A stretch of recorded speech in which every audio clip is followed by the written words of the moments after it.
Je n'ai jamais cru au Bigfoot jusqu'au jour où, parti pêcher à la mouche en solitaire à Blackwater Creek, j'en ai vu deux entrer dans l'eau juste devant moi.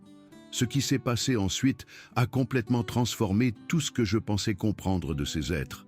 Laissez-moi vous expliquer depuis le tout début. C'était fin mai, un de ces matins parfaits, où le brouillard s'accroche encore à la surface de l'eau et où la forêt commence tout juste à s'animer du chant des oiseaux. J'attendais cette partie de pêche depuis plusieurs semaines, depuis que ma collègue m'avait parlé de cet endroit isolé à une centaine de kilomètres à l'ouest de la ville. Elle disait que les saumons y étaient si abondants qu'on pouvait presque les attraper à main nue. Et après le printemps que j'avais enduré, entre un divorce difficile et une transition professionnelle stressante, j'avais désespérément besoin de solitude et de paix. Le trajet a duré près de 3 heures sur des routes qui se dégradaient progressivement. Les 12 derniers kilomètres n'étaient guère plus que 2 ornières creusées à travers une forêt dense.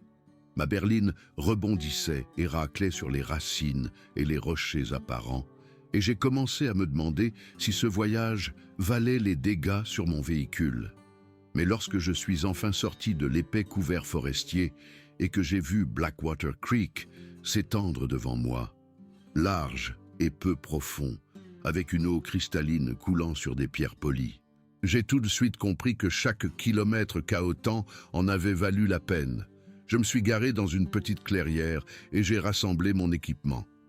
La canne à pêche à la mouche que ma grand-mère m'avait donnée avant de mourir, la boîte de pêche remplie de diverses mouches et leurres, un thermos de thé chaud et quelques sandwichs que j'avais préparés la veille. J'ai délibérément laissé mon téléphone dans la voiture, car il n'y avait de toute façon aucun réseau dans cette région reculée. Et pour être honnête, cet isolement faisait partie de l'attrait. Pas de SMS, pas d'email professionnel, pas de notifications de réseaux sociaux, juste moi, les poissons et le bruit de l'eau qui court. Je me suis installé sur la rive est du ruisseau, j'ai trouvé un rocher plat et confortable pour m'asseoir et j'ai lancé ma ligne dans le courant. L'eau avait peut-être 1,20 m de profondeur dans la plupart des zones, peut-être 1,50 m dans les vasques les plus profondes. On pouvait voir clairement le fond, observer les saumons filer entre les rochers immergés et les branches tombées. C'était d'une tranquillité que j'avais presque oublié qu'elle pût exister dans la vie moderne. Pendant les 90 premières minutes, tout fut absolument parfait. J'ai attrapé plusieurs petits saumons que j'ai relâchés. Le soleil est monté dans le ciel, dissipant peu à peu le brouillard matinal, et je suis entré dans cet état méditatif propre à la pêche, où les pensées dérivent sans but et où le temps perd tout son sens. Puis j'ai entendu quelque chose sur la rive opposée. Au début, j'ai pensé que c'était un élan. Il y avait un bruissement dans le sous-bois dense, à environ 70 mètres en amont de ma position, mais le son était trop lourd, trop déterminé. Ce qui se déplaçait dans cette végétation était énorme, vraiment massif. J'ai posé ma canne à pêche avec précaution et j'ai simplement observé, mon cœur commençant à s'emballer. Ça pourrait être un grizzly, ai-je pensé. Les ours bruns étaient assez courants dans ces montagnes, mais quelque chose dans la façon dont les branches bougeaient, le rythme de la perturbation, ne ressemblait pas au comportement d'un ours. Puis les buissons se sont écartés et un Bigfoot est sorti sur la rive opposée. Je n'exagère pas en disant que ce Bigfoot mesurait au moins 2,70 m. La créature était entièrement recouverte d'une fourrure brun foncé, épaisse et d'apparence quelque peu emmêlée. Ses bras descendaient presque jusqu'à ses genoux, puissamment musclés. Son visage était étonnamment plat, plus humain que simiesque, mais certainement pas humain. Et ses yeux, même à 70 mètres de distance, je pouvais voir qu'ils rayonnaient d'intelligence et de conscience. Je me suis figé, sans bouger un seul muscle. Mon cerveau insistait sur le fait que c'était impossible, que le Bigfoot n'existait pas, que je devais être victime d'une sorte d'hallucination. Mais la créature se tenait là, aussi solide et réelle que le rocher sur lequel j'étais assis. Le Bigfoot est resté là un long moment, scrutant le ruisseau sur toute sa longueur. Puis, un second Bigfoot est sorti du sous-bois derrière le premier. Celui-ci était légèrement plus petit, peut-être 2,40 m, avec une fourrure plus claire, presque auburn sous le soleil du matin. Les deux Bigfoot se tenaient côte à côte, et j'ai réalisé avec une étrange certitude qu'ils étaient ensemble, peut-être un couple. Mon esprit tournait à plein régime. Une partie de moi voulait désespérément fuir, retourner en courant à ma voiture et partir le plus vite possible. Mais une autre partie de moi, la partie curieuse qui m'avait toujours attiré des ennuis, voulait rester et observer ce qui allait se passer. J'avais lu des histoires sur le Bigfoot toute ma vie, vu les photos granuleuses et les vidéos floues, regardé les documentaires à la télévision tard le soir. Mais voir ces créatures en personne, solides et tangibles, juste là devant moi, c'était tout autre chose que n'importe quel récit de seconde main. Je suis resté figé sur place, respirant à peine, et j'ai regardé le premier Bigfoot faire un pas dans l'eau. La créature se déplaçait avec précaution, délibérément, posant chaque pied massif sur le fond rocheux du ruisseau. Le second Bigfoot a suivi, et ensemble, ils ont commencé à avancer dans le cours d'eau. Au début, je ne comprenais pas ce qu'ils faisaient. Ils se déplaçaient lentement dans l'eau peu profonde, fixant intensément la surface. Puis, le plus grand Bigfoot a soudainement plongé ses deux mains dans l'eau et en est ressorti tenant un saumon qui se tortillait. Il a soulevé le poisson, l'a examiné brièvement, puis l'a tendu au plus petit Bigfoot qui l'a accepté et l'a déposé sur la rive. Il pêchait. Ces Bigfoot pêchaient à main nue. J'ai regardé, absolument fasciné. Les créatures se déplaçaient dans l'eau, attrapant poisson après poisson avec une vitesse et une précision remarquables. Leur technique était d'une simplicité élégante, mais incroyablement efficace. Ils restaient parfaitement immobiles, observant attentivement l'eau, puis frappaient à la vitesse de l'éclair lorsqu'un poisson passait à leur portée. C'était comme observer un ours pêcher, mais en plus contrôlé, plus délibéré, plus intelligent. Ils ont descendu le courant, se rapprochant progressivement de l'endroit où j'étais perché sur mon rocher. Mon cœur battait la chamade maintenant. Une partie de moi voulait toujours courir, mais j'étais trop fasciné pour bouger. Ces Bigfoot ne semblaient ni agressifs ni menaçants. Ils pêchaient simplement, vaquant à leurs occupations comme si c'était la chose la plus naturelle du monde. Puis le plus grand Bigfoot s'est arrêté et a levé la tête.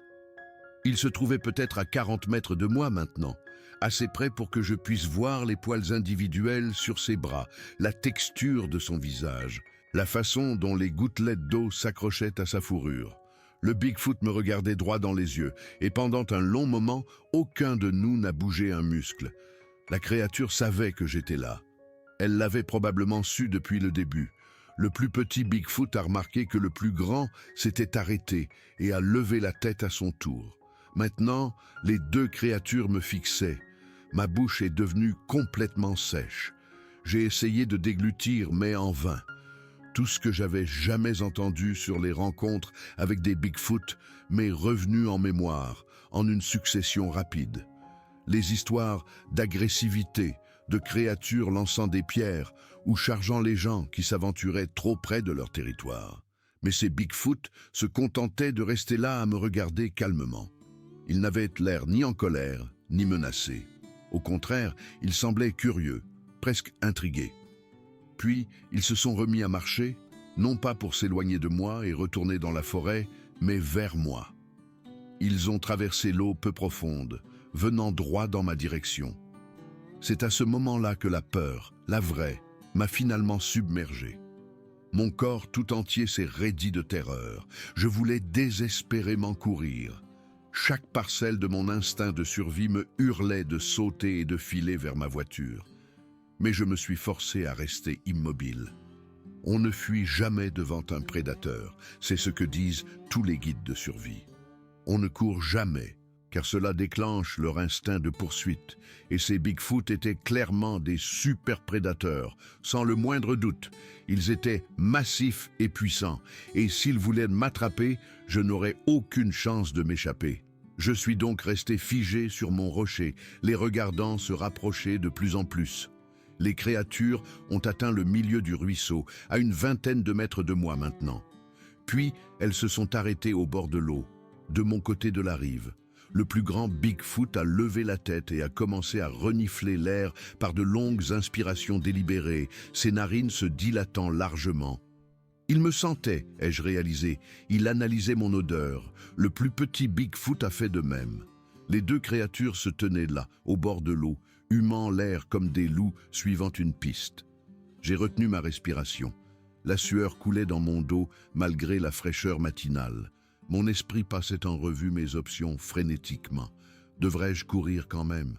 Devrais-je essayer de paraître plus grand et plus menaçant?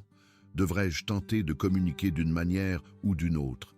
Rien dans mon expérience ne m'avait préparé à cette situation. Puis le plus grand Bigfoot a fait quelque chose de complètement inattendu. Il a plongé la main dans l'eau, a attrapé un autre saumon d'un mouvement rapide et l'a brandi vers moi.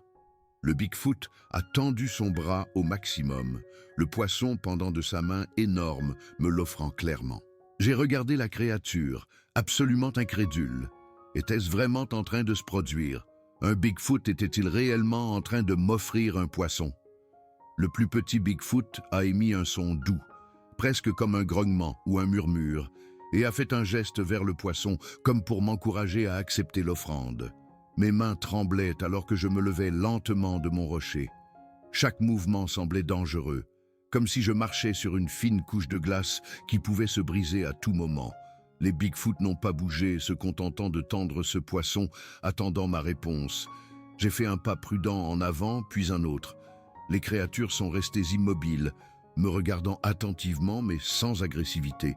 Quand je fus à environ 1,50 m, assez près pour sentir leur odeur musquée et terreuse, j'ai tendu les deux mains et j'ai soigneusement accepté le poisson du plus grand Bigfoot. Sa main était énorme, facilement 3 fois la taille de la mienne, couverte d'une fourrure épaisse, mais étonnamment à droite.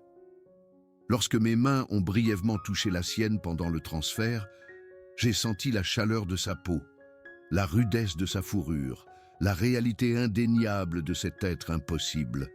Le Bigfoot a émis un grondement sourd qui aurait pu être de la satisfaction ou de l'approbation, puis s'est retourné et est retourné dans l'eau. Le plus petit Bigfoot l'a suivi, et ensemble ils ont continué à pêcher, jetant parfois un coup d'œil en arrière vers moi comme pour s'assurer que j'étais toujours là. Je suis resté sur la rive, tenant ce saumon, l'esprit complètement bouleversé. Que venait-il de se passer? Venais-je d'avoir une interaction amicale avec un Bigfoot? La créature m'avait offert de la nourriture, un geste de paix, peut-être même d'amitié, et je l'avais accepté. J'ai regardé le poisson dans mes mains, encore vivant et frétillant. C'était réel. Tout cela était réel. Je ne rêvais pas. Je n'hallucinais pas. J'ai soigneusement placé le saumon dans ma glacière avec de la glace. Puis, je suis resté à regarder les créatures continuer leur pêche. Après plusieurs minutes, le plus grand Bigfoot m'a regardé à nouveau et a fait un geste, un mouvement ample de la main qui signifiait clairement « Viens ici ». Il m'invitait à les rejoindre dans l'eau. Ma raison me hurlait que c'était de la folie, que je ne devais pas m'approcher davantage de ces créatures, que je prenais déjà des risques énormes, mais quelque chose de plus profond, un instinct que je ne comprenais pas entièrement, me disait de faire confiance à ce moment. J'ai enlevé mes chaussures et mes chaussettes, retroussé mon pantalon et suis entré dans le ruisseau.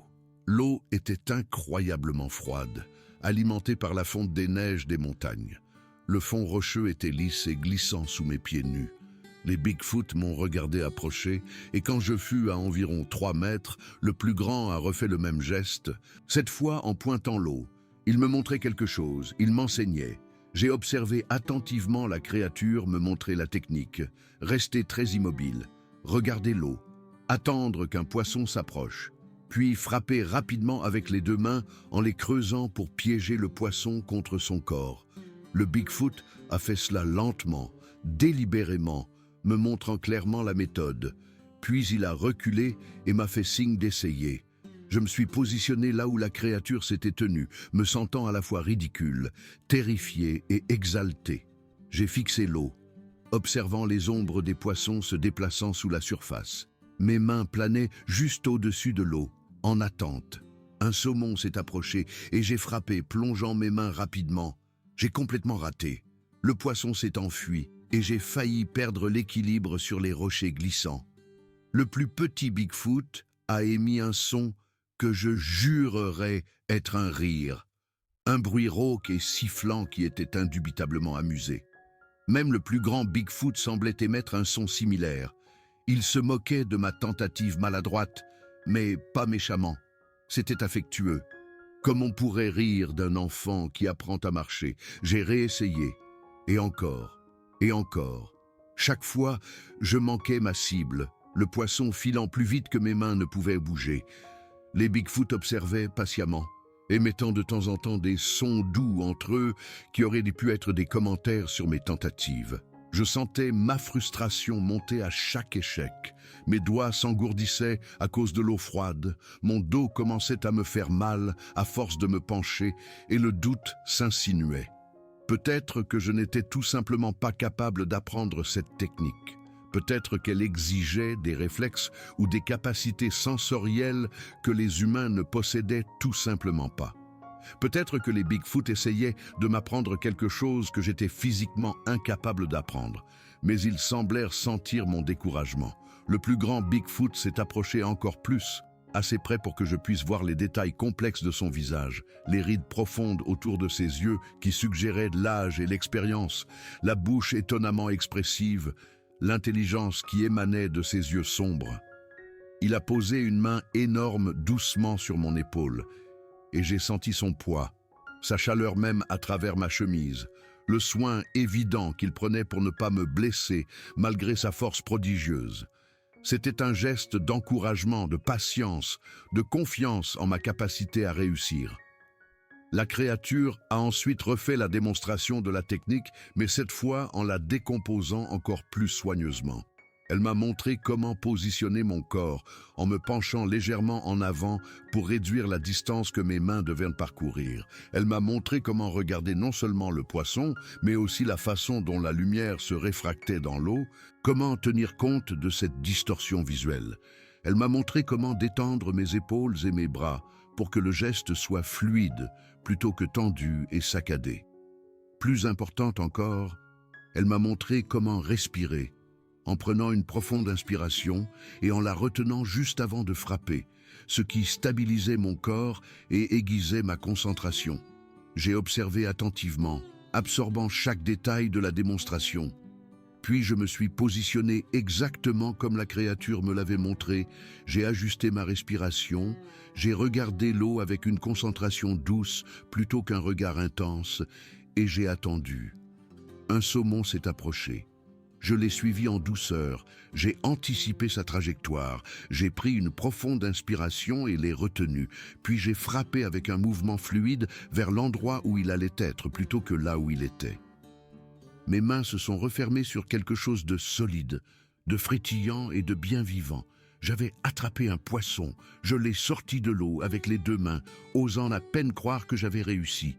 Les Bigfoot poussèrent des vocalisations sonores qui résonnèrent à travers le ruisseau, des sons de célébration et d'approbation sincère. Le plus petit a même tapé plusieurs fois dans ses mains, créant des bruits semblables à des coups de tonnerre qui ont fait s'envoler les oiseaux des arbres voisins. Ils célébraient mon succès, comme si c'était leur propre réussite, sincèrement heureux que j'ai appris leur technique, que j'ai persévéré malgré la frustration et que j'ai réussi. J'ai ressenti une vague de joie et de fierté complètement disproportionnée par rapport à l'accomplissement. Ce n'était qu'un poisson, un seul saumon attrapé avec une méthode que ces créatures utilisaient sans effort. Mais cela représentait bien plus que cela. Cela représentait une connexion entre les espèces, la transmission du savoir d'un professeur à un élève, la validation que j'étais capable d'apprendre leur manière. Cela représentait leur patience et ma persévérance, leur générosité et mon ouverture à de nouvelles expériences. Ce poisson était un symbole de tout ce qui était remarquable dans cette rencontre, et j'ai compris instinctivement que je me souviendrais de ce moment pour le reste de ma vie. Les créatures semblaient également comprendre l'importance du moment. elles ne sont pas immédiatement retournées à leur propre pêche. Au lieu de cela, elles sont restées là dans l'eau avec moi, honorant l'instant, me permettant de savourer ma réussite. Le plus grand Bigfoot a tendu la main et a doucement touché le poisson que je tenais, puis a touché mes mains, puis sa propre poitrine, créant un lien entre nous trois. Nous étions unis dans ce moment, cette expérience, ce savoir partagé. Pendant l'heure qui a suivi, nous avons pêché ensemble et l'expérience est passée de terrifiante à confortable, puis à véritablement joyeuse. Nous trois, debout dans ce ruisseau froid et clair, attrapant des saumons avec nos mains. Les Bigfoot étaient bien plus doués que moi, attrapant 10 poissons pour chaque poisson que je réussissais à prendre, mais ils étaient des professeurs patients. De temps en temps, le plus grand ajustait doucement ma position ou me montrait une variation subtile de la technique. Nous ne parlions pas, ne pouvions pas parler, mais nous communiquions par des gestes, des sons et une compréhension mutuelle.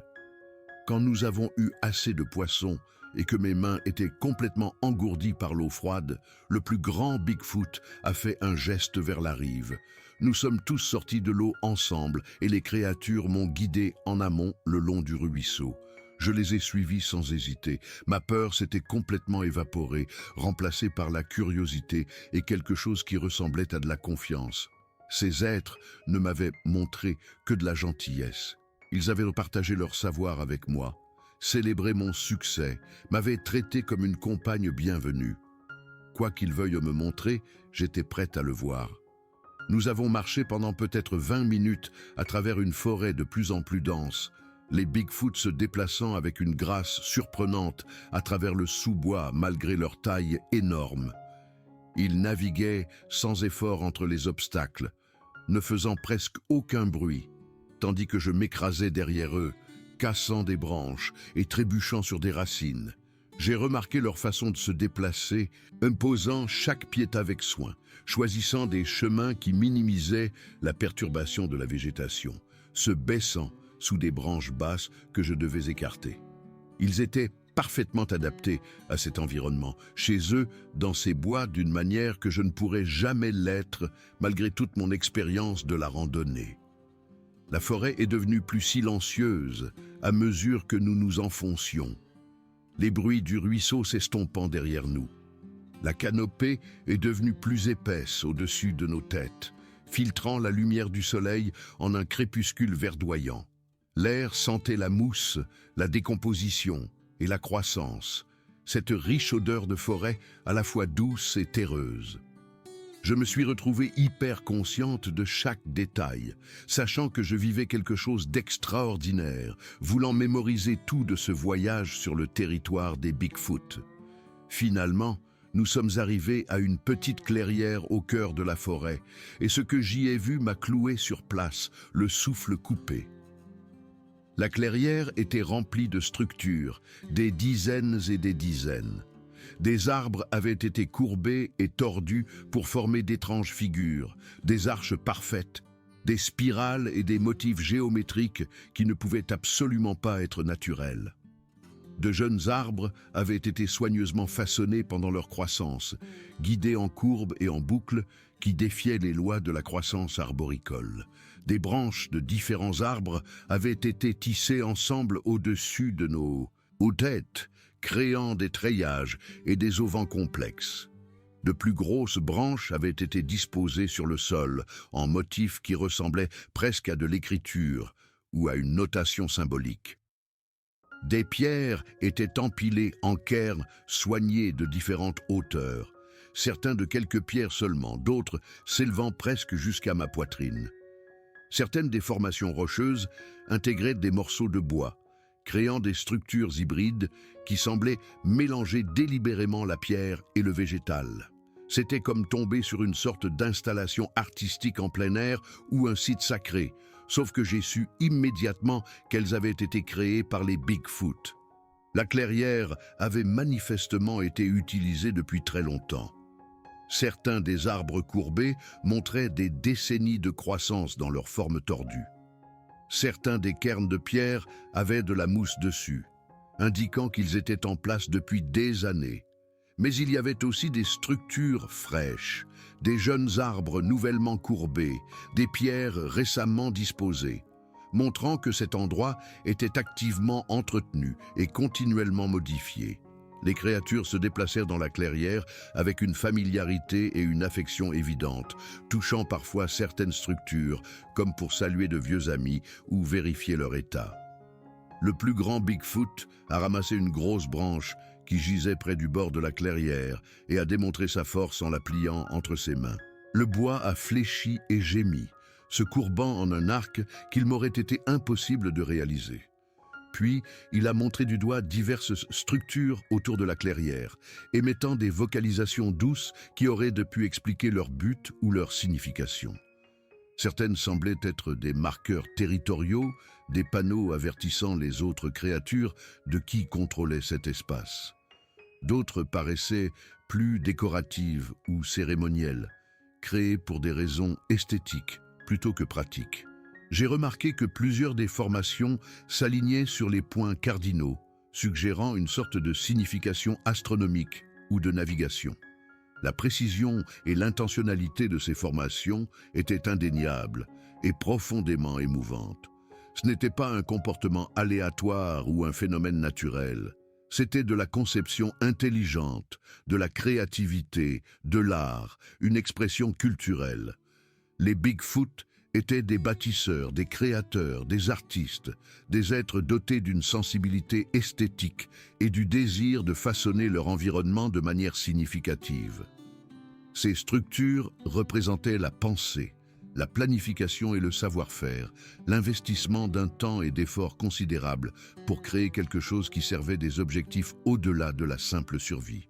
J'ai traversé la clairière avec précaution, examinant les structures avec émerveillement et respect, essayant de comprendre la logique ou la signification derrière leur conception.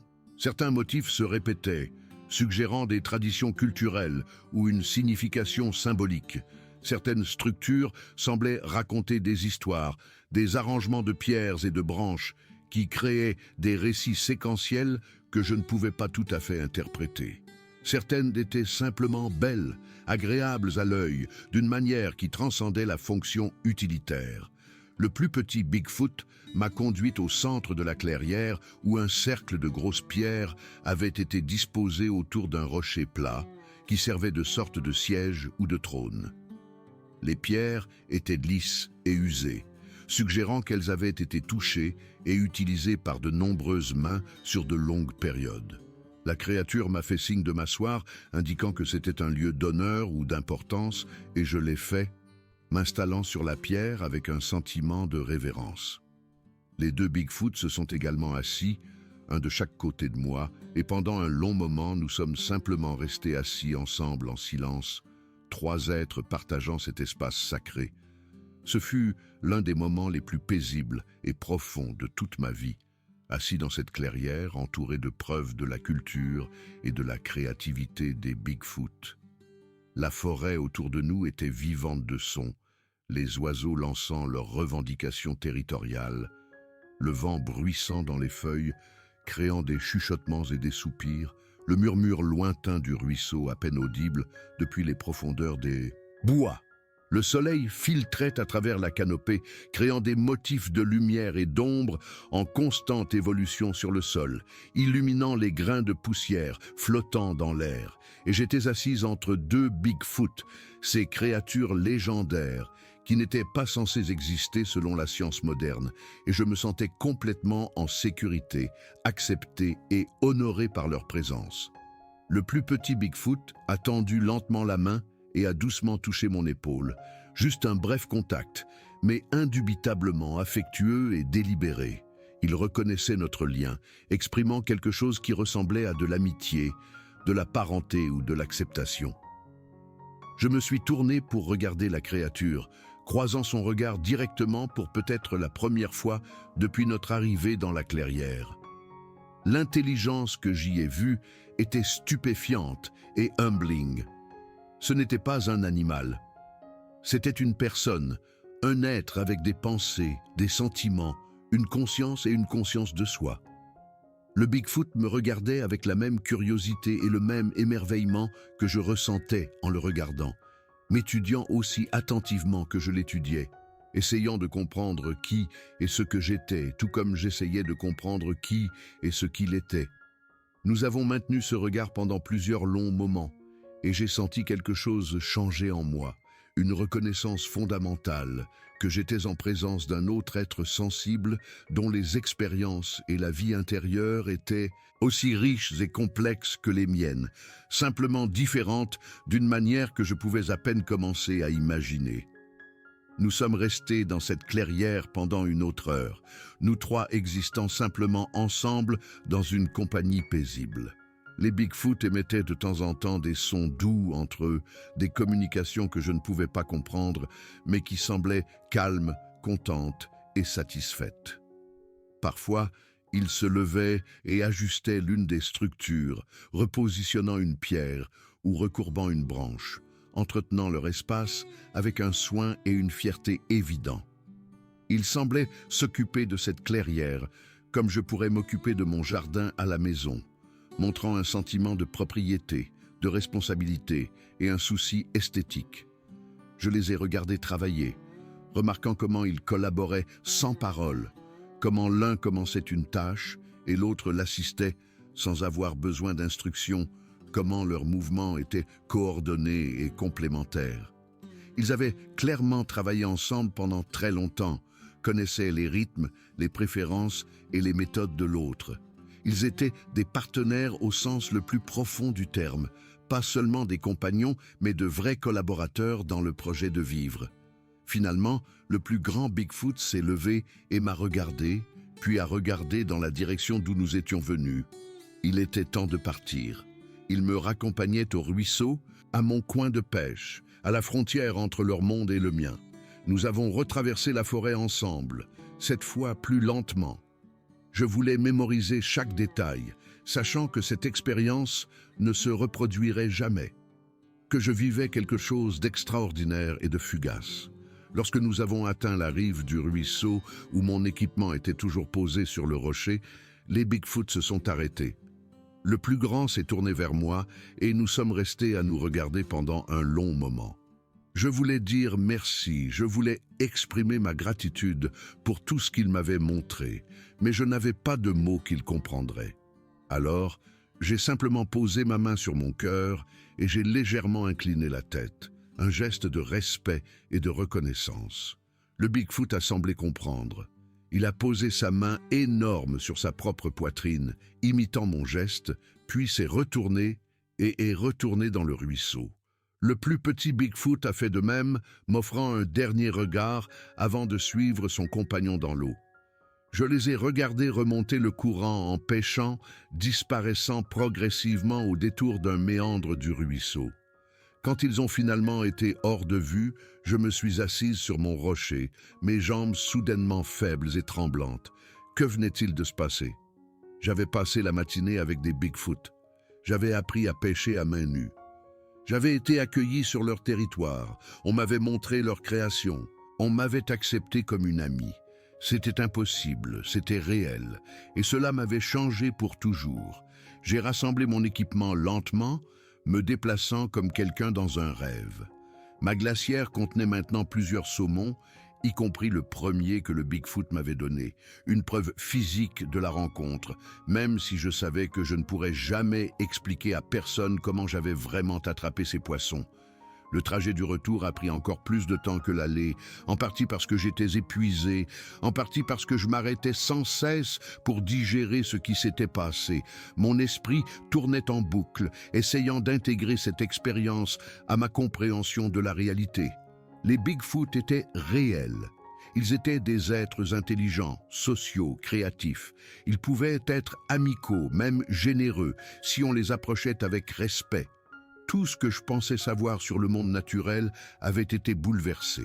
Quand je suis finalement rentré chez moi, tard cet après-midi-là, j'ai nettoyé les poissons machinalement, mes pensées ailleurs.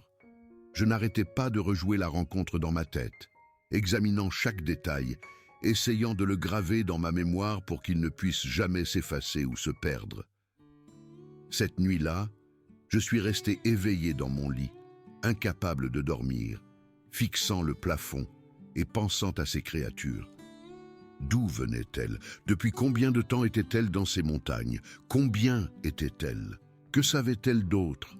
Quelles autres capacités et connaissances possédaient-elles? Je voulais désespérément parler de mon expérience à quelqu'un, partager cette rencontre incroyable avec un autre être humain qui pourrait en comprendre la signification. Mais je savais que je ne pouvais pas. Qui me croirait? Je n'avais ni photos, ni preuves vidéo, juste mon histoire et une glacière pleine de poissons. Les gens penseraient que je mentais, que j'étais folle ou que je cherchais à attirer l'attention. Pire, si les gens me croyaient, ils pourraient partir à la recherche des Bigfoot, essayer de les capturer, de les étudier ou de les exploiter d'une manière ou d'une autre. Je ne pouvais pas laisser cela se produire. Les créatures m'avaient fait confiance, m'avaient montré de la gentillesse et de l'hospitalité. Trahir cette confiance en les exposant au monde serait impardonnable. Alors j'ai gardé le silence. J'ai dit à ma collègue que la pêche avait été excellente. Je lui ai montré les saumons que j'avais attrapés et je n'ai rien dit sur la façon dont je les avais réellement pêchés. J'ai dit à ma famille que j'avais passé une journée paisible dans la nature, ce qui était assez vrai, et j'ai omis les détails les plus importants. Le secret est devenu le mien, à porter seul. Dans les semaines et les mois qui ont suivi, j'ai pensé à retourner à Blackwater Creek, dans l'espoir d'une autre rencontre. Mais quelque chose me retenait. Ce matin-là avait été parfait. Un cadeau offert gratuitement. Essayer de le recréer ou de forcer une autre rencontre me semblait mal, comme si cela diminuait la magie de cette première expérience. Les Bigfoot avaient partagé quelque chose de précieux avec moi, et je devais respecter cela en ne devenant pas avide d'en avoir plus. Au lieu de cela, j'ai laissé le souvenir me nourrir. Quand le travail devenait stressant, quand la procédure de divorce devenait conflictuelle, quand la solitude menaçait de me submerger, je me souvenais de ce matin au bord du ruisseau. Je me souvenais de la sensation d'être debout dans l'eau froide à côté de créatures qui n'étaient pas censées exister. Je me souvenais du plus grand Bigfoot me montrant les techniques de pêche avec une patience infinie. Je me souvenais du plus petit touchant mon épaule dans cette clairière. Je me souvenais que j'avais fait partie de quelque chose d'extraordinaire, quelque chose que la plupart des gens ne vivraient jamais de toute leur vie. Le souvenir m'a changé d'une manière que je découvre encore. Je suis devenue plus patiente, plus observatrice, plus disposée à accepter que la réalité contient des mystères et des merveilles qui dépassent notre compréhension actuelle. Je suis devenue plus protectrice des espaces sauvages, comprenant maintenant qu'ils abritent des secrets que nous commençons à peine à soupçonner.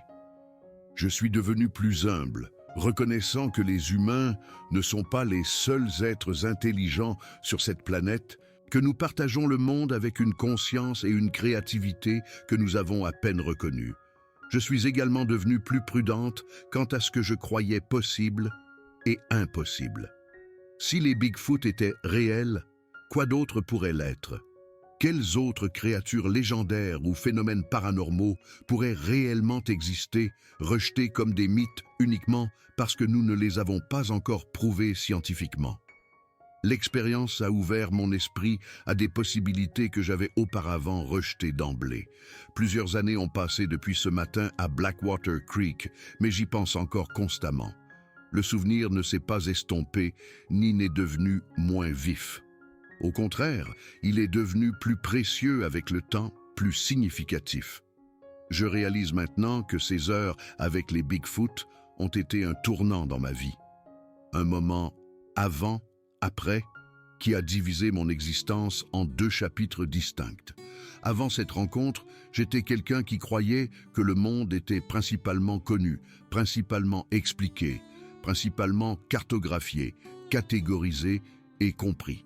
J'étais quelqu'un qui faisait confiance à la science, aux données et aux preuves physiques, qui rejetait les histoires et les légendes comme des produits de l'ignorance ou de l'imagination.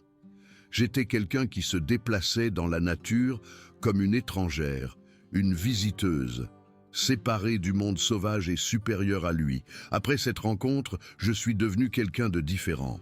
Quelqu'un qui comprend que le monde contient bien plus de mystères que de certitudes, bien plus de merveilles que d'explications. Quelqu'un qui sait qu'il y a des êtres qui partagent cette planète avec nous, des êtres que nous ne reconnaissons ni ne comprenons, des êtres qui ont leurs propres vies et cultures riches, qui existent parallèlement aux nôtres. Quelqu'un qui se déplace dans la nature, avec humilité et respect, comprenant que je suis une invitée dans un monde qui appartient à d'innombrables autres. Les saumons de ce matin-là sont partis depuis longtemps, consommés lors de repas au cours des semaines suivantes, mais j'ai gardé une écaille de ce premier poisson, celui que le plus grand Bigfoot m'a donné. Je l'ai pressé entre les pages d'un livre, la préservant comme la seule preuve physique de ma rencontre. Parfois, je la sors et la regarde, un petit rappel scintillant que ce qui s'est passé était réel, que je ne l'ai ni imaginé ni rêvé. Cette écaille est mon trésor secret. Elle a plus de valeur pour moi que n'importe quel bijou ou possession coûteuse. Je me suis demandé d'innombrables fois ce que ces Bigfoot pensèrent de moi. Ont-ils parlé à d'autres membres de leur espèce de l'étrange femme humaine qui a accepté leur poisson et a appris à attraper des saumons à main nue? Se souviennent-ils de notre rencontre avec la même importance que moi? Ou n'était-ce qu'une autre journée ordinaire pour eux, sans importance et vite oubliée? J'aime à penser qu'ils s'en souviennent, que quelque part dans ces montagnes, il y a deux Bigfoot qui pensent de temps en temps à ce matin où ils se sont liés d'amitié avec une humaine maladroite et lui ont montré leur monde. Je me demande s'ils ont eu d'autres rencontres avec des humains, d'autres moments de connexion et de partage. Ou étais-je unique, la seule personne qui se trouvait au bon endroit, au bon moment, qui a répondu à leurs avances avec acceptation au lieu de peur? J'espère que je ne suis pas unique. J'espère qu'il y en a d'autres personnes qui ont eu des expériences similaires, qui portent des secrets similaires. Nous formons une communauté invisible, nous qui connaissons la vérité sur les Bigfoot, dispersés à travers le pays, mais unis par notre connaissance partagée de quelque chose de profond et de caché. Parfois, j'imagine que nous nous retrouvons d'une manière ou d'une autre, que nous partageons nos histoires, que nous comparons nos rencontres, mais je sais que c'est probablement impossible. Nous gardons nos secrets soigneusement pour de bonnes raisons, et rompre ce silence risquerait d'exposer les créatures que nous essayons de protéger. Nous restons donc isolés les uns des autres, chacun portant sa propre connaissance privée, ses propres souvenirs précieux. J'ai changé ma vie d'autres manières à cause de cette rencontre. J'ai commencé à faire du bénévolat pour des organisations environnementales dédiées à la préservation des zones sauvages. Je fais des dons pour des efforts de conservation des terres. Je suis devenu une défenseur de la protection des forêts anciennes et des bassins versants vierges. Je le fais en partie par principe général, croyant que les lieux sauvages ont une valeur intrinsèque, peu importe les créatures qui pourraient y vivre. Mais je le fais aussi spécifiquement pour protéger les Bigfoot, pour m'assurer qu'ils ont un habitat où ils peuvent continuer à vivre sans être dérangés. Chaque hectare de forêt préservée, chaque rivière protégée du développement, c'est un autre endroit où ces êtres remarquables peuvent pêcher, construire leur structure et vivre leur vie mystérieuse. Je pense constamment aux implications de l'existence des Bigfoot.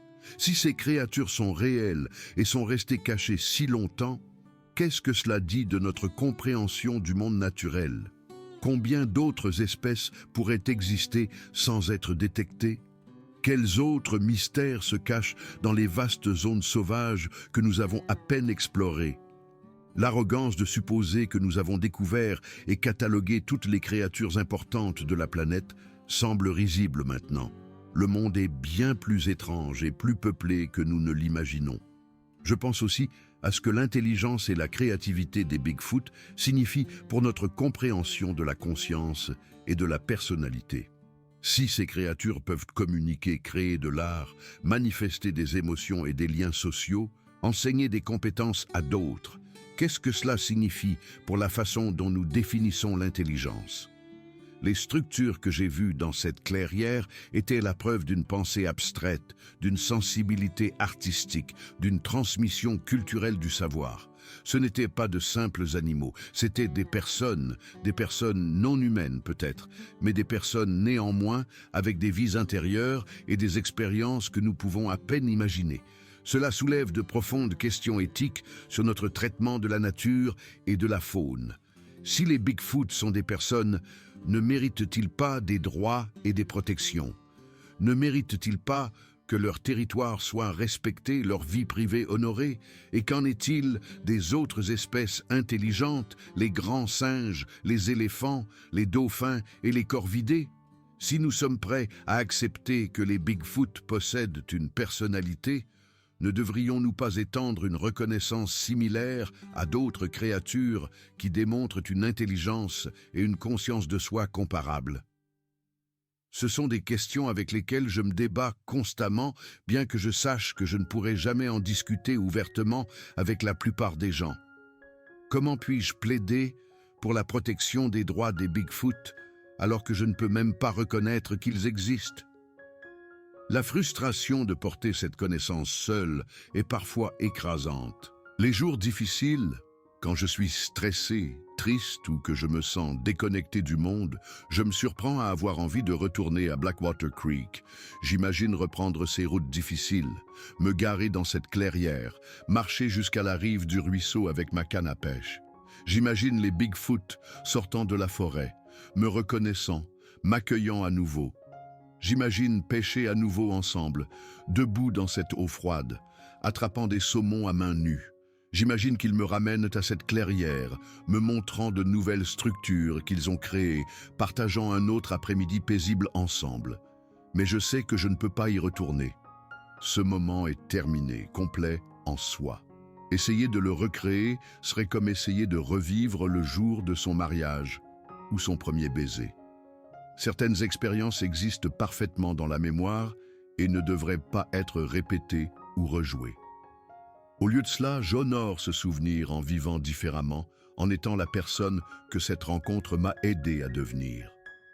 Je passe plus de temps dans la nature maintenant, faisant des randonnées sur des sentiers reculés et campant dans des zones sauvages. Je pratique la technique de pêche que les Bigfoot m'ont apprise, bien que je la tente rarement, car mes réflexes humains sont trop lents pour être constamment efficaces. Je cherche des signes de la présence des Bigfoot, des arbres courbés et des formations inhabituelles, bien que je n'ai jamais rien trouvé d'aussi spectaculaire que cette clairière. La plupart du temps, je marche simplement dans les lieux sauvages avec conscience et respect, comprenant que je partage ces espaces avec des êtres que je ne peux pas voir.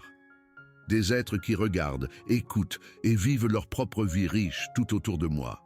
Je suis devenue une meilleure observatrice grâce à cette rencontre. Je remarque maintenant des choses que j'aurais ignorées auparavant, des signes subtils d'activité animale, des motifs dans la végétation, des formations rocheuses, inhabituelles. J'ai appris à me déplacer plus silencieusement dans la forêt, à minimiser mon impact, à marcher d'un pas léger. Je pratique les compétences que j'ai apprises ce jour-là, même si je sais que je n'égalerai jamais l'expertise des Bigfoot. La discipline de l'effort, la pratique de l'attention, c'est précieux en soi. Parfois, j'imagine ce qui se passerait si une preuve irréfutable de l'existence des Bigfoot était découverte, si quelqu'un capturait des photos ou des vidéos claires, si un corps était trouvé, si des preuves ADN étaient obtenues. Une partie de moi pense que cela justifierait mon expérience, prouverait au monde que je n'étais ni folle ni menteuse. Mais une plus grande partie de moi redoute cette possibilité. Une fois que l'existence des Bigfoot sera prouvée, tout changera. Les créatures perdront leur intimité, leur liberté. Elles deviendront des objets d'étude, de curiosité et d'exploitation. Leur territoire deviendra une destination touristique. Leurs vies deviendront soumises à la gestion et à l'ingérence humaine. La magie et le mystère s'évaporeront, remplacés par la catégorisation scientifique et la réglementation gouvernementale. Non, je ne veux pas de preuves. Je veux que les Bigfoot restent cachés, qu'ils continuent à vivre dans l'ombre, à la lisière de la conscience humaine. Je veux qu'ils aient leurs forêts et leurs ruisseaux pour eux seuls, qu'ils pêchent, construisent et existent sans interférence humaine. Ma rencontre était un cadeau précisément parce qu'elle était privée, parce qu'elle n'existe que dans ma mémoire, parce que je ne peux ni la prouver, ni la partager, ni la rendre publique. L'incapacité de la prouver est ce qui protège les créatures, et les protéger est plus important que d'être cru. Je pense souvent à ces deux Bigfoot, je me demande comment ils vont, s'ils pêchent toujours à Blackwater Creek ou s'ils ont déménagé sur un autre territoire. Je me demande s'ils sont toujours ensemble, toujours en couple, ou si leur relation a changé au fil des ans. Je me demande s'ils ont eu des descendants, s'il pourrait y avoir de jeunes Bigfoot apprenant à pêcher à main nue avec ces mêmes professeurs. Je me demande s'ils se souviennent de moi, s'ils pensent parfois à la femme humaine avec qui ils se sont liés d'amitié un matin de printemps. J'espère qu'ils le font. J'espère que la rencontre a été significative pour eux aussi, pas seulement une autre interaction oubliable, mais quelque chose de spécial qui se démarque dans leur mémoire. J'espère qu'ils parlent de moi à leurs descendants, comme je le ferais avec mes enfants si j'en avais. J'espère que j'existe dans leur culture comme une histoire, un conte sur le jour où ils ont rencontré une humaine qui n'avait pas peur, qui a appris leur technique de pêche, qui s'est assise paisiblement dans leur clairière. Peut-être suis-je égoïste, en supposant que la rencontre a autant compté pour eux que pour moi. Peut-être que pour des créatures qui vivent potentiellement des décennies, voire des siècles, quelques heures avec une humaine comptent à peine. Mais je ne le pense pas. Le soin qu'ils ont mis à m'enseigner, la patience dont ils ont fait preuve, l'accueil qu'ils m'ont réservé en m'amenant dans leur clairière, tout cela suggérait un engagement et un intérêt sincère. Je pense qu'ils ont apprécié la rencontre aussi, l'ont trouvée nouvelle et agréable d'une manière qui l'a rendue mémorable. Cette pensée me réconforte lorsque la solitude de garder ce secret devient particulièrement lourde. Je ne suis pas seul dans mon souvenir. Quelque part là-bas, deux Bigfoot portent le même souvenir, racontant peut-être la même histoire à d'autres de leur espèce. Nous sommes connectés à travers les espèces, la distance et les circonstances par cette expérience partagée, ce matin parfait où trois êtres très différents ont trouvé un terrain d'entente au bord d'un ruisseau de montagne froid. Les années continuent de passer et je continue de vivre avec cette connaissance enfouie dans mon cœur. J'ai cessé d'espérer une autre rencontre. J'ai cessé d'espérer des preuves ou une validation. J'ai accepté que cette expérience restera privée, non vérifiée, n'existant que dans ma mémoire et peut-être dans les souvenirs de ces deux créatures remarquables. Et j'ai trouvé la paix avec cela. Toutes les vérités n'ont pas besoin d'être prouvées. Toutes les expériences n'ont pas besoin d'être partagées. Certaines choses sont précieuses précisément parce qu'elles sont personnelles, parce qu'elles n'appartiennent qu'à ceux qui les ont vécues. Ma matinée avec les Bigfoot est à moi, un cadeau qui continue de donner, une source d'émerveillement et de sens qui me soutiendra pour le reste de ma vie. Quand je finirai par mourir, ce secret mourra avec moi. À moins que je ne décide à un moment donné d'écrire le récit complet et de le laisser derrière moi. Peut-être que je le ferai, peut-être pas. Pour l'instant, je me contente de le porter en silence, de le laisser façonner ma façon de vivre sans essayer de convaincre qui que ce soit de sa vérité. Le monde n'a pas besoin de ma preuve.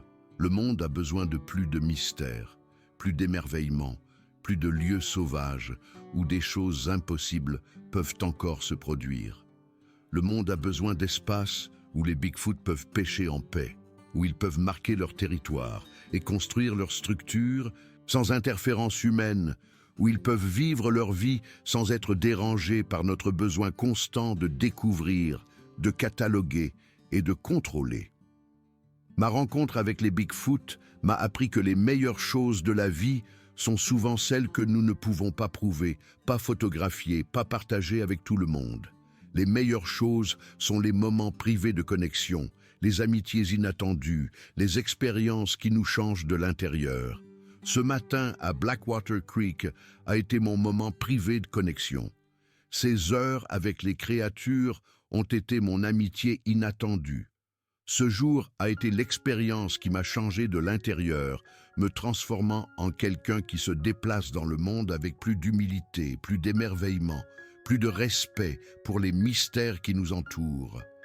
Je le porte avec moi toujours, un trésor secret que personne ne peut m'enlever, un souvenir qui restera vif et précieux jusqu'à mon dernier souffle. Et quand je mourrai, quand mon temps sur cette terre sera enfin terminé, j'espère que d'une manière ou d'une autre, je reverrai ces Bigfoot. Peut-être que dans le royaume qui vient après la mort, peut-être dans une autre dimension de l'existence, je rencontrerai le plus grand Bigfoot et le plus petit Bigfoot, et ils se souviendront de moi. Peut-être que nous pêcherons à nouveau ensemble dans un ruisseau éternel, attrapant des saumons à main nue, partageant du temps ensemble comme nous l'avons fait ce parfait matin de printemps. Jusque-là, j'ai mes souvenirs, cristallins et permanents.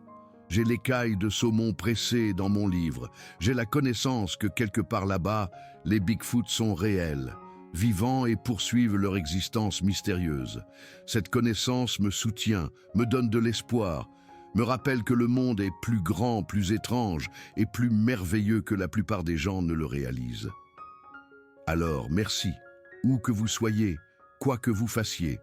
Merci, plus grand Bigfoot, de m'avoir approché avec curiosité au lieu de peur, de m'avoir offert ce premier poisson, de m'avoir enseigné vos techniques avec une telle patience, de m'avoir montré votre territoire et vos créations. Merci de m'avoir fait confiance avec votre secret, de m'avoir accueilli dans votre monde pendant ces quelques heures précieuses. Et merci, plus petit Bigfoot, pour ta douceur, pour ta patience, pour ce moment où tu as touché mon épaule et m'as fait savoir que tout allait bien. Merci d'avoir célébré avec moi quand j'ai enfin attrapé un poisson de mes propres mains. Merci d'avoir partagé ce moment paisible dans la clairière, de m'avoir montré ta sensibilité artistique, d'avoir fait partie du jour le plus extraordinaire de ma vie.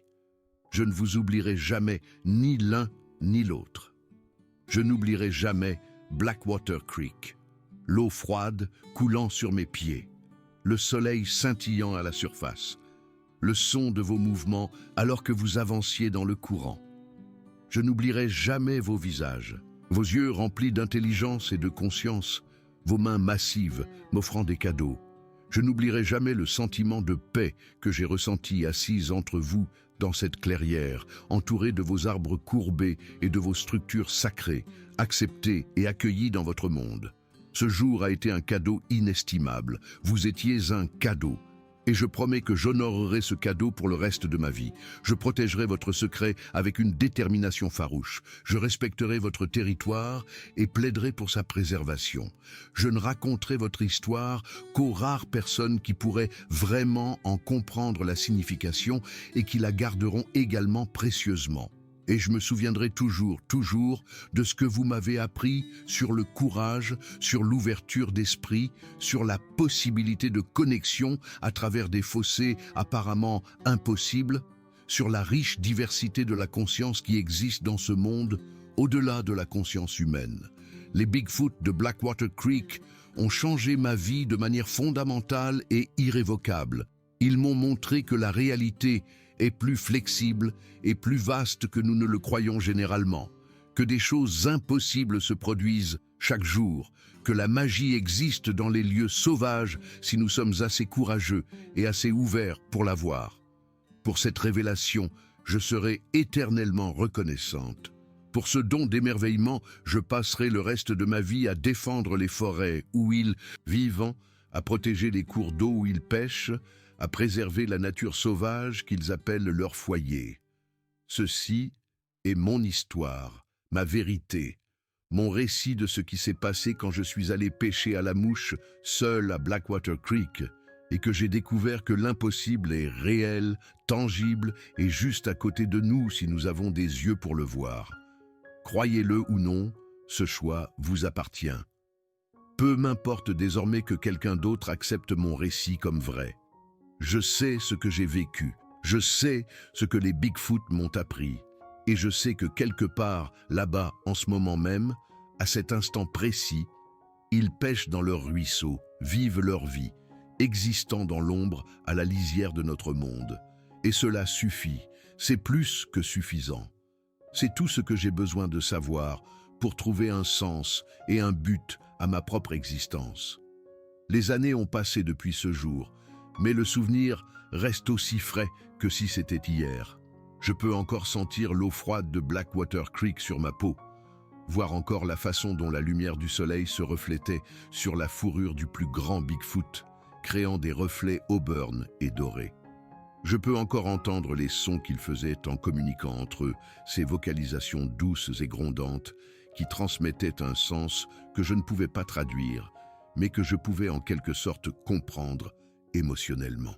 Chaque détail est conservé dans mon esprit comme une photographie haute résolution, claire, nette et immuable, protégée par l'importance que je lui accorde. Quand je pense à ce jour maintenant, ce qui me frappe le plus profondément n'est pas son impossibilité, mais sa banalité une fois que j'ai surmonté ma terreur initiale.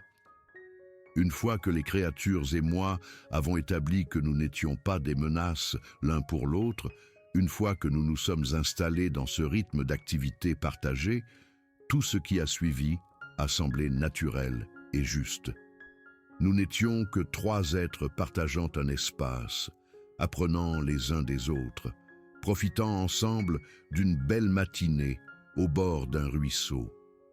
Le fait que deux d'entre nous étaient censés être des créatures mythiques, des êtres légendaires dont la science insistait qu'ils n'existaient pas, semblait presque hors de propos. Nous étions simplement des personnes se connectant au-delà des différences, trouvant un terrain d'entente dans notre amour partagé de ce lieu et de ce moment. J'ai passé d'innombrables heures depuis ce jour à analyser chaque aspect de la rencontre, à la rejouer dans mon esprit, à l'examiner sous tous les angles. J'ai pensé aux détails physiques, à la façon dont les Bigfoot se déplaçaient dans l'eau avec un soin si délibéré, comment leurs pieds trouvaient prise sur les rochers glissants avec une aisance exercée.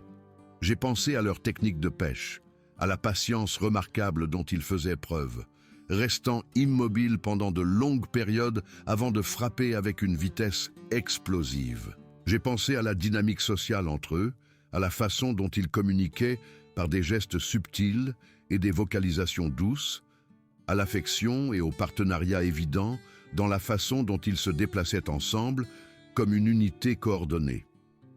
J'ai pensé à leur décision de m'approcher, aux calculs ou aux instincts qui les ont amenés à déterminer que je n'étais pas une menace, que je pourrais même être quelqu'un digne d'amitié. Ces souvenirs sont si détaillés, si riches en informations sensorielles, qu'ils ne peuvent provenir que d'une expérience authentique.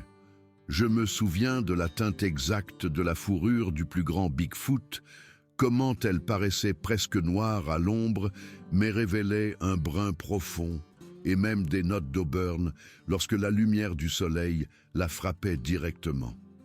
Je me souviens de la texture de leur vocalisation, de la façon dont certains sons résonnaient dans ma poitrine, comme les notes les plus graves d'un instrument de basse.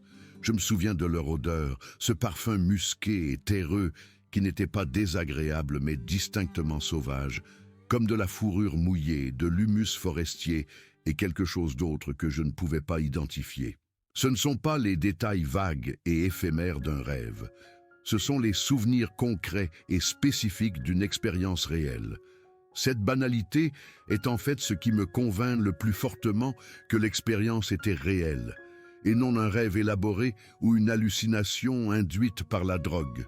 Les rêves sont dramatiques et surréalistes, pleins de transitions impossibles et d'une logique bizarre, qui a du sens dans le rêve, mais s'effondre au réveil.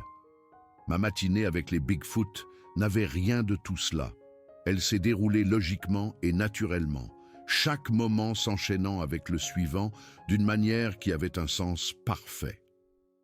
Les créatures se sont comportées comme des êtres intelligents, avec leur propre personnalité, motivation et préférences distinctes. Elles n'étaient pas des symboles, des métaphores ou des projections de mon subconscient. Elles étaient simplement elles-mêmes, vivant leur vie, prenant des décisions, interagissant avec moi de manière authentique, non scénarisée et tout à fait sincère. Alors, quand les gens me demandent si je crois vraiment ce que j'ai vu, si je suis absolument certaine que ce n'était pas une sorte d'erreur ou de mauvaise identification, si peut-être je n'ai pas vu deux ours et que mon imagination a comblé le reste, je peux répondre sans la moindre hésitation. Oui, j'en suis certaine au-delà de tout doute. Oui, j'ai vraiment vu des Bigfoot. Oui, ils étaient réels, aussi réels que moi, aussi réels que le sol sous mes pieds. Et oui, ils m'ont fait un cadeau ce matin-là que je porterai avec moi pour le reste de ma vie. Le cadeau de savoir avec une certitude absolue qu'il y a encore un véritable mystère dans ce monde, encore un émerveillement authentique, encore de la magie cachée dans les lieux sauvages où la plupart des gens ne s'aventurent jamais. Pour ce cadeau, pour cette connaissance, pour ce matin parfait au bord de Blackwater Creek, je suis éternellement reconnaissante. Le monde est plus grand que nous ne le savons, plus étrange que nous ne l'imaginons, plus peuplé que nous ne le soupçonnons. Et cela me remplit d'espoir, de joie et d'un sentiment de connexion à quelque chose de vaste, d'ancien et de continu. Les Bigfoot poursuivent leur existence, que nous les reconnaissions ou non, que nous croyions en eux ou non. Ils pêchent dans leurs ruisseaux, construisent leurs structures et vivent leur vie riche et complexe dans les espaces entre la conscience humaine. Et savoir cela, le savoir vraiment, avec la certitude qui vient de l'expérience directe, change tout. Cela change ma façon de voir le monde, ma façon de m'y déplacer, ma façon de comprendre ma place en son sein. Je ne suis pas séparé de la nature, j'en fais partie. Une conscience parmi d'innombrables autres, une intelligence dans un monde rempli d'intelligence. C'est la vérité la plus profonde que j'ai apprise ce jour-là, et c'est la vérité que je porte en moi pour la suite. J'ai consacré beaucoup de temps au fil des ans à étudier tout ce que je peux trouver sur les observations et les rencontres de Bigfoot, bien que je le fasse discrètement et en privé, sans jamais révéler ma propre expérience. Je lis des rapports de toute l'Amérique du Nord, notant les schémas et les points communs dans les descriptions. Les créatures sont constamment décrites comme massives, couvertes de fourrure, se déplaçant avec une grâce et une furtivité surprenantes malgré leur taille. Elles sont presque toujours dépeintes comme timides et insaisissables, évitant le contact humain autant que possible. Les quelques récits de rencontres qui décrivent une interaction directe, comme la mienne, présentent presque universellement les Bigfoot comme pacifiques et non agressifs, sauf s'ils sont directement menacés. Cela correspond parfaitement à ma propre expérience. Les Bigfoot que j'ai rencontrés étaient prudents mais curieux, méfiants mais disposés à approcher une fois qu'ils ont déterminé que je n'étais pas une menace. Ils ont fait preuve d'une intelligence et d'une capacité émotionnelle remarquables, m'enseignant une compétence, célébrant mon succès, m'accueillant dans leur espace sacré. Ce ne sont pas les comportements de simples animaux. Ce sont les comportements d'êtres sophistiqués avec des structures sociales complexes, des pratiques culturelles et des vies émotionnelles riches. J'ai également étudié les connaissances historiques et autochtones sur les Bigfoot. De nombreuses tribus amérindiennes ont des histoires et des traditions sur ces êtres qui remontent à des générations, parfois des siècles. On les appelle souvent par des noms différents dans différentes langues, mais les descriptions restent remarquablement cohérentes. Certaines tribus les considèrent comme des êtres spirituels ou des gardiens de la forêt. D'autres les voient simplement comme une autre espèce partageant la terre, à respecter et à laisser tranquille. Le fil conducteur est que ces peuples autochtones ne se demandent pas si les Bigfoot existent. Ils savent qu'ils existent, l'ont toujours su, et maintiennent des traditions sur la manière d'interagir respectueusement avec eux si une rencontre se produit. Cette connaissance autochtone me rend à la fois triste et en colère face au rejet du Bigfoot par la science occidentale. Nous sommes si arrogants, si convaincus que si quelque chose n'a pas été prouvé en laboratoire ou catalogué par des chercheurs universitaires, cela ne doit pas être réel. Nous rejetons des milliers d'années de savoirs autochtones comme de la superstition et des mythes, ignorant la sagesse accumulée par des peuples qui ont vécu en intimité avec ces terres bien plus longtemps que la civilisation occidentale n'a existé sur ce continent. Ma rencontre m'a prouvé que les peuples autochtones avaient raison depuis le début. Les scientifiques et les sceptiques qui exigent des preuves physiques avant de croire sont ceux qui ont tort. aveuglés par leur insistance sur le fait que seuls certains types de preuves sont valides. J'ai beaucoup réfléchi à la raison pour laquelle les Bigfoot sont restés cachés si longtemps. Pourquoi ils n'ont pas été documentés de manière concluante malgré des milliers d'observations signalées? La réponse semble évidente maintenant. Ils sont intelligents et ils veulent rester cachés. Ils ont appris au fil des générations, peut-être des siècles, que le contact avec les humains se termine généralement mal pour les espèces non humaines. Ils nous ont vus détruire des habitats, chasser des espèces jusqu'à l'extinction, capturer et enfermer des animaux pour notre divertissement et notre étude. Ils ont développé des stratégies sophistiquées pour nous éviter, pour rester dans les vastes zones sauvages que nous pénétrons rarement, pour couvrir leurs traces et laisser un minimum de preuves de leur présence. Les arbres courbés et les formations rocheuses que j'ai vues dans cette clairière en sont de parfaits exemples. Pour la plupart des gens, cela ressemblerait à des phénomènes naturels, à des arrangements aléatoires de bois et de pierre. Seul quelqu'un qui passerait un temps considérable à les examiner reconnaîtrait l'intentionnalité et la conception. Les Bigfoot créent des structures qui se fondent dans l'environnement, que les sceptiques peuvent expliquer comme des dommages causés par les intempéries ou l'activité animale. Ce sont des maîtres du camouflage et de la furtivité. C'est ainsi qu'une créature de 2,70 m, couverte de fourrure, parvient à rester largement non documentée à l'ère des caméras de surveillance et de l'imagerie satellite. J'ai envisagé de nombreuses fois de tenter de recueillir des preuves, de documenter les Bigfoot d'une manière qui convaincrait les sceptiques. Je pourrais retourner à Blackwater Creek avec des caméras et du matériel d'enregistrement. Je pourrais chercher des empreintes de pas ou des échantillons de poils. Je pourrais essayer de photographier les structures de cette clairière, si seulement je pouvais la retrouver sans les Bigfoot pour me guider. Mais chaque fois que j'envisage cela, je me souviens de la confiance que ces créatures m'ont montrée. Elles m'ont approché parce que j'étais seul, parce que je leur ai répondu avec acceptation plutôt que par la peur, parce que je ne représentais aucune menace immédiate.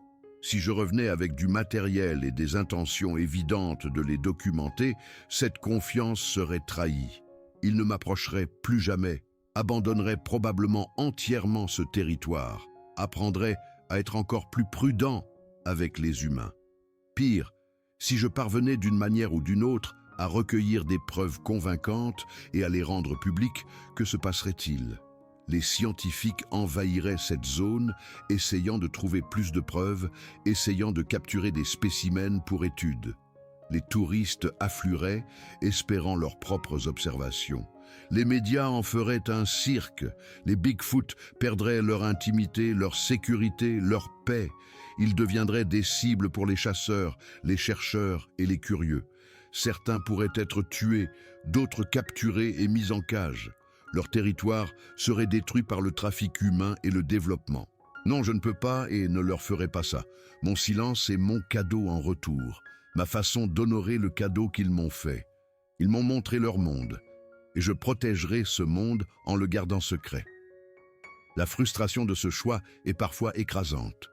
Je possède des connaissances qui pourraient remodeler notre compréhension du monde naturel, pourraient prouver l'existence de l'un des cryptides les plus recherchés de l'histoire humaine, pourraient valider des milliers de rapports de rencontres et de traditions autochtones.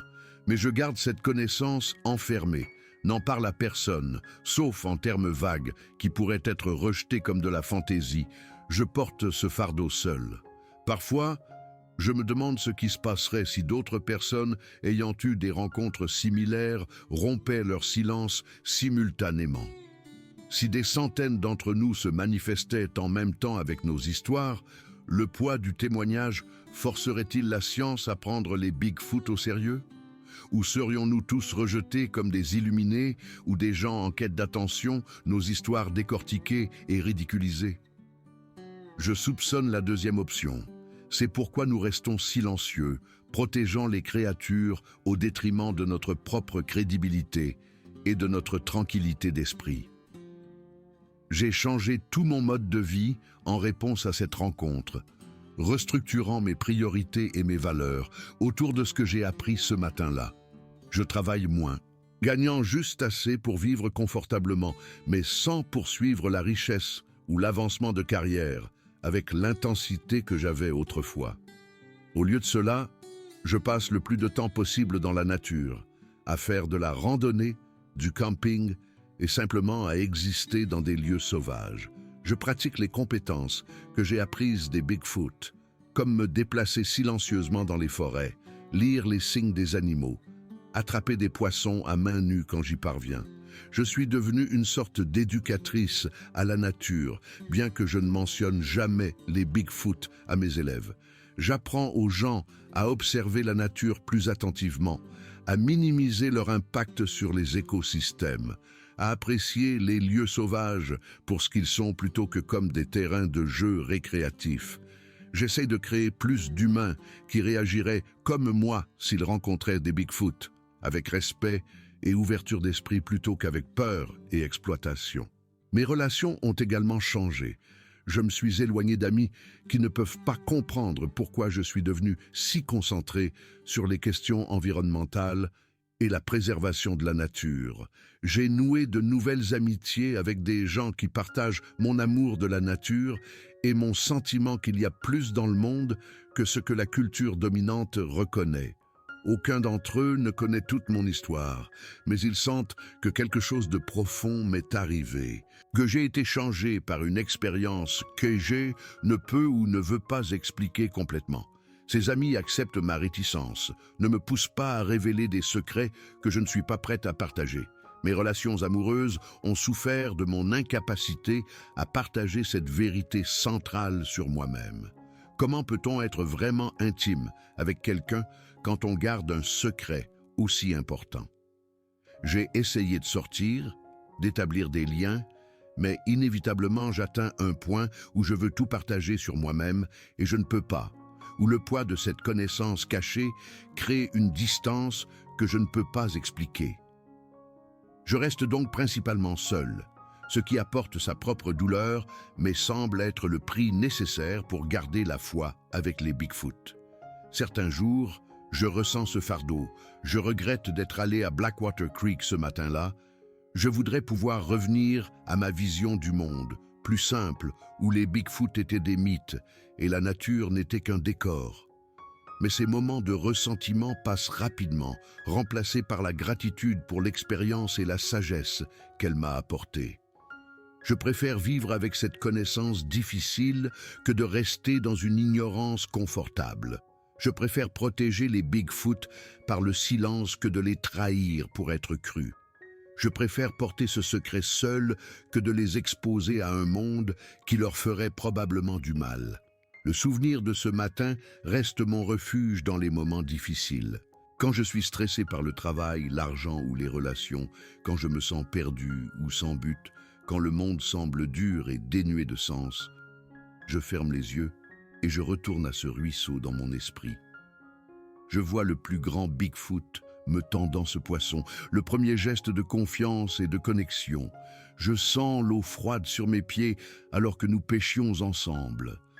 Je vois le soleil filtrant à travers la canopée dans cette clairière sacrée. Je sens le doux contact du plus petit Bigfoot sur mon épaule, reconnaissant notre lien.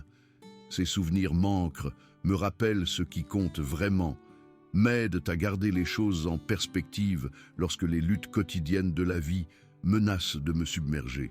Je pense constamment aux implications plus larges de l'existence des Bigfoot, retournant des questions qui ne trouveront peut-être jamais de réponse. D'où viennent-ils? Descendent-ils du Gigantopithèque ou d'un autre singe ancien? Ont-ils évolué aux côtés des humains, observant notre espèce se développer et s'étendre? Combien sont-ils?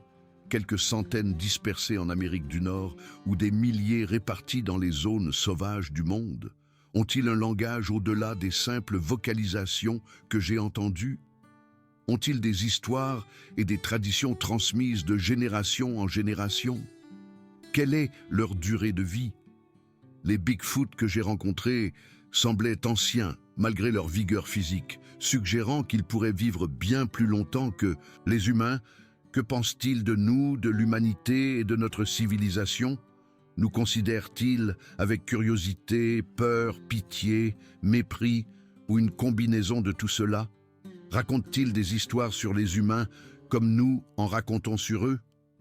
Ces questions me fascinent, mais j'ai accepté que je ne connaîtrai peut-être jamais les réponses. Certains mystères ne sont pas faits pour être résolus. Certaines connaissances ne sont pas faites pour être possédées.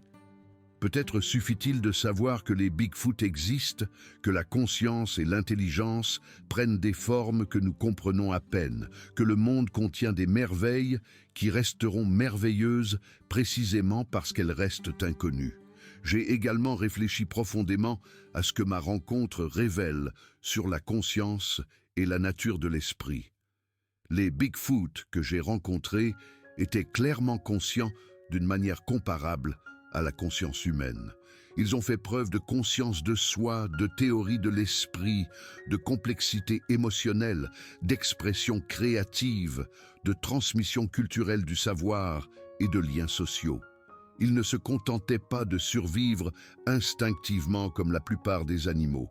Ils vivaient intentionnellement, faisaient des choix, créaient du sens à travers leur structure et leurs pratiques. Si les Bigfoot possèdent ce niveau de conscience, qu'est-ce que cela signifie pour la façon dont nous définissons la personnalité? Les cadres juridiques et éthiques actuels accordent des droits et des protections principalement aux humains, certains s'étendant aux grands singes et aux cétacés en raison de leur intelligence démontrée.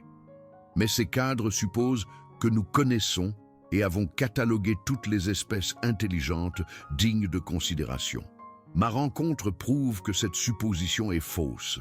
Il y a des personnes dans ce monde, des êtres conscients dignes de considération morale, que nous ne reconnaissons ni n'admettons officiellement. Cela a des implications profondes pour l'éthique environnementale et le droit de la faune. Des implications que je ne peux pas poursuivre sans révéler pourquoi je crois que les Bigfoot sont des personnes plutôt que des animaux. La frustration de posséder des connaissances qui pourraient remodeler des domaines entiers de la philosophie et de l'éthique, tout en étant incapable de partager ces connaissances, est parfois insupportable.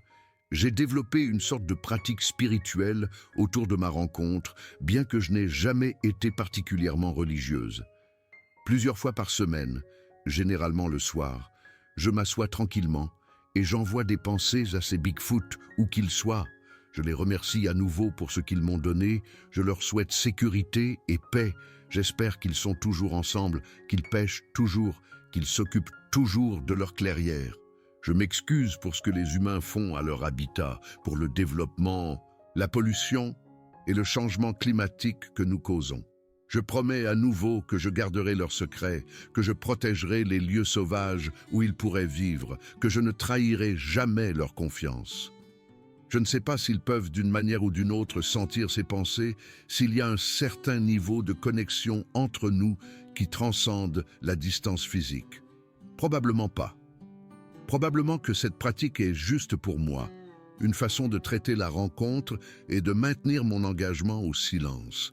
Mais cela m'apporte du réconfort et garde le souvenir vif. Alors je continue. Alors que j'approche de ce qui pourrait être le dernier tiers de ma vie, je pense davantage à l'héritage et à ce qui restera après mon départ. Je n'ai pas d'enfant pour hériter de mes connaissances ou poursuivre mon engagement à protéger l'habitat des Bigfoot.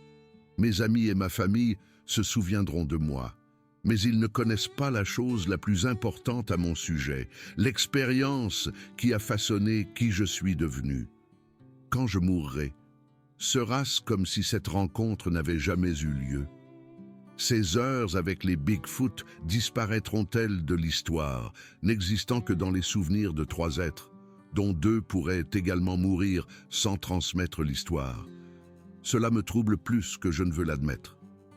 J'ai envisagé d'écrire un récit complet à ouvrir après ma mort, une description détaillée de tout ce qui s'est passé ce matin-là. Mais même une révélation posthume comporte des risques.